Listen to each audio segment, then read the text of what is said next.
I'm Alex, and today I'm going to feature a TikToker who watched one video and then decided to try Everest. After her life fell apart, she forced a new sense of purpose into a tough girl persona, but it immediately spiraled into something deadly as she decided to climb the world's deadliest mountain. It was April 3rd, 2025, and Elena Ray Alonso Martin stood there with her phone raised, framing the mountain behind her as she introduced her followers to the sheer scale of what she was about to attempt. But before any of that, before the climb, before the footage, before things started to go wrong, you need to understand who she was, because that context matters more than anything that comes next. Her name isn't something I'm gonna keep repeating out of respect for her family, but she was 26, she was Spanish, and she had built a decent following on TikTok doing hiking content. Think nature shots, summit selfies, that kind of stuff. She had this tough girl energy that people genuinely loved. She wasn't the polished, filtered influencer type. She was more raw, more real, and that's exactly why people connected with her. But here's the thing, before all of that, her life had kind of fallen apart. About 2 years before Everest, she went through a really rough patch. Her long-term relationship ended, and not in a clean way. She had cheated on her boyfriend, he found out, and he left. And then, almost like the universe was piling on, she lost her job around the same time. For close to 2 years after that, by all accounts from people who knew her, she was kind of just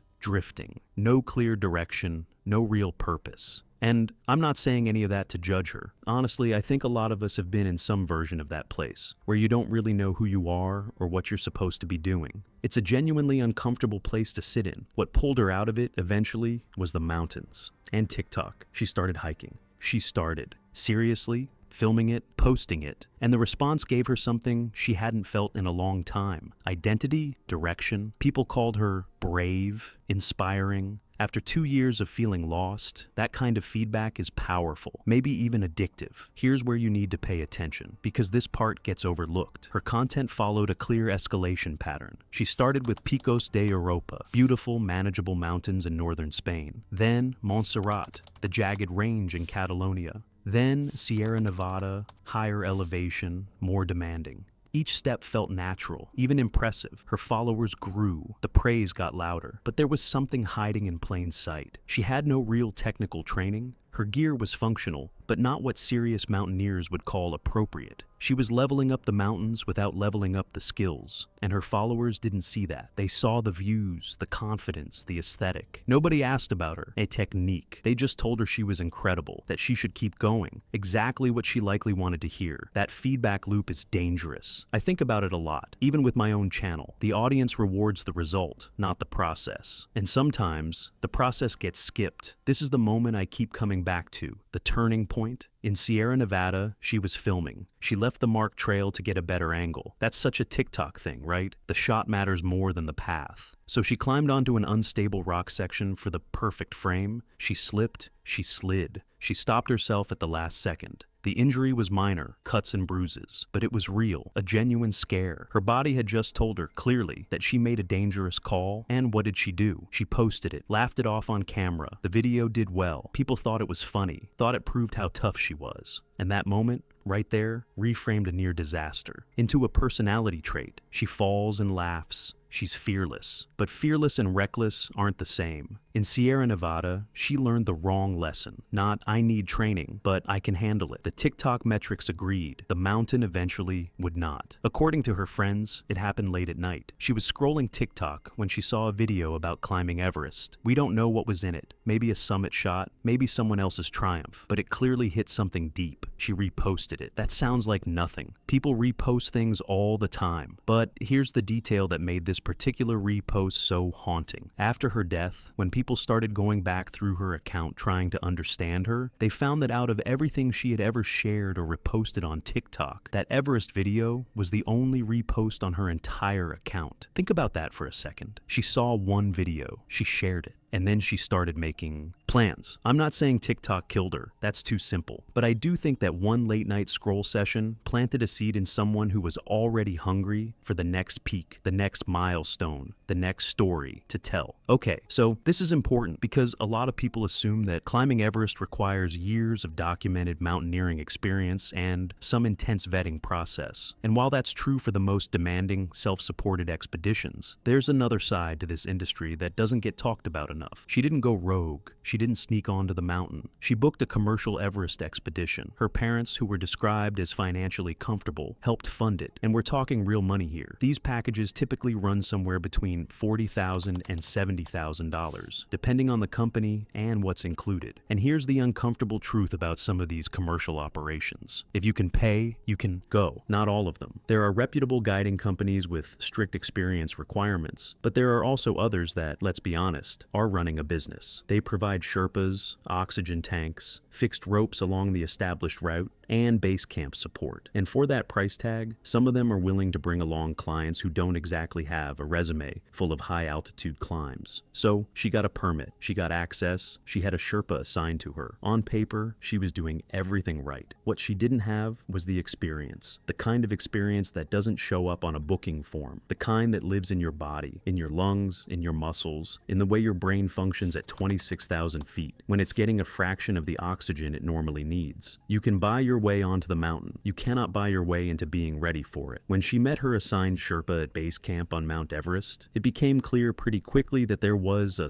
mismatch. Sherpas are not just mountain guides in the basic sense. These are people who have lived at altitude their whole lives, often in villages above 10,000 feet, who have summited Everest multiple times, and who understand the mountain in a way that goes beyond training. They read weather shifts in the wind, instability in the ice, and exhaustion in a climber's posture before it's ever spoken out loud. Everest Base Camp itself sits at roughly 17,600 feet, already higher than most mountains in Europe. Even standing there, doing nothing, your body is under stress. Oxygen levels are about half of what they are at sea level. People lose their appetite. Sleep becomes shallow. Headaches are common before the climb has even really started. And above base camp is the Khumbu Icefall, a constantly shifting maze of ice towers and deep crevasses that climbers have to cross using ladders and fixed ropes. It's one of the most dangerous sections of the entire route. Not because it's technically complex, but because it's alive. It moves. Her Sherpa noticed immediately. She was inexperienced. She was confident in a way that didn't match what he was seeing. Later, people who knew him reconstructed the general shape of their early conversations. And what came through was that he raised questions about her preparation and her background early on. Her response essentially was to reassure him. She had done mountains before. She was fit. She could handle it. I want to be really clear here. This isn't a story about a villain. Her Sherpa was doing his job, doing it well, and trying to look out for someone in his care. And she wasn't lying. She had done mountains before. She just didn't fully grasp the difference between the mountains she had done and the one she was standing at the base of. Everest isn't just taller. It exists in what climbers call the death zone, above 26,000 feet, where the human body literally cannot acclimatize. Every step higher is a slow deterioration. That gap in understanding is, I think, one of the saddest parts of this whole thing. The early sections of an Everest climb are physically brutal in a way that's hard to describe if you've never experienced high altitude, and she struggled. Early on, moving through the Khumbu Icefall and into Camp 1, she was having trouble breathing at a pace that would have been routine for more experienced climbers. Even simple movements, stepping over a ladder spanning a crevasse, clipping into a rope, require focus when your brain is already oxygen deprived. Her Sherpa slowed everything down to accommodate her, which is actually standard practice. But it was a clear early signal. Beyond that, the route opens into the western CWM, a wide glacier valley that looks deceptively calm. It's often described as a solar oven. The sunlight reflects off the surrounding ice walls and snow, trapping heat. Climbers can overheat during the day and then face freezing temperatures just hours later. It's physically disorienting. Hot, cold, dehydrated, exhausted, all at once. And that kind of stress compounds fast if your body isn't adapting. Then, higher up toward Camp 2 and beyond, it got worse. She developed a headache. Not a, I need some water and an aspirin headache. The kind that settles behind your eyes and doesn't leave. Nausea followed. Then a kind of full-body weakness that altitude sickness produces in people whose bodies aren't adapting well to the thin air. At those elevations, this isn't just discomfort. It's the early stages of something that can turn fatal. High-altitude cerebral or pulmonary edema, where the brain or lungs begin to swell. Her body was sending every distress signal it had. The mountain was communicating clearly, and I think part of her knew, because how How could she not? That something was wrong. But here's where the TikTok piece comes back in, and this is the part that really gets to me. At some point during the climb, likely somewhere above Camp 2, as they prepared to push higher toward the Lhotse face, a steep wall of blue ice that requires fixed ropes and precise footing, she insisted on going live. This is a detail that sticks with me. She set up her phone, she went on TikTok live, and for about 2 minutes she talked to her followers. Behind her was one of the harshest environments on Earth. Temperatures well below freezing, winds that can pick up without warning, and air so thin that even speaking in full sentences costs energy. She looked energetic. She talked about how amazing it was, how beautiful the view was, how grateful she felt. The comments were almost certainly going wild, people cheering her on, heart emojis and fire emojis and "you've got this" from thousands of people who had no idea what her body was actually going through, what that altitude does to your blood oxygen, your coordination,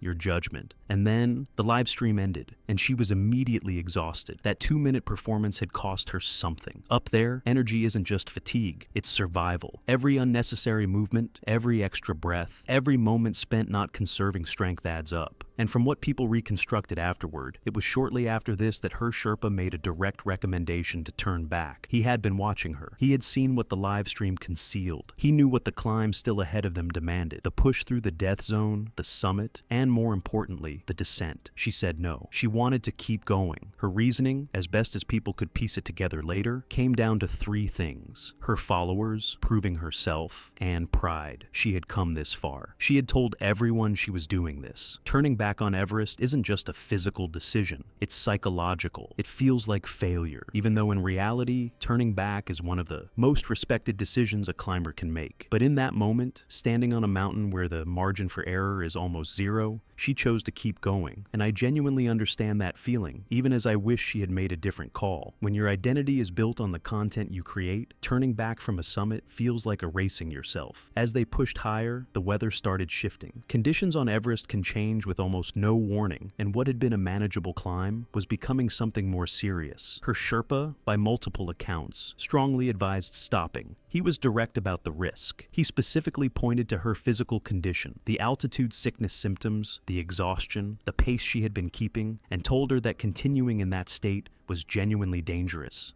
She chose to continue, and here's the thing that makes this story so complicated. She actually reached the summit, against everything her body was telling her, against the weather, against the advice of someone who knew that mountain better than almost anyone on Earth. She made it to the top of Everest. She filmed it. She was emotional and triumphant, and she hugged her Sherpa, and she stood at the highest point on the planet. I want to sit with that for a second, because it's important. She wasn't delusional. She wasn't just someone who stumbled onto the mountain without any capability whatsoever. She made it to the summit of Everest. That's real. That happened. But summiting Everest is only half the story, and it's not the half that kills people. The majority of deaths on Everest don't happen on the way up. They happen on the way down. And this is something that a lot of people, including it seems a lot of people who book commercial expeditions without sufficient experience, don't fully internalize until they're in it. Here's why the descent is so deadly. By the time you reach the summit, you have burned through enormous amounts of energy, you're operating on low oxygen, your body is breaking down,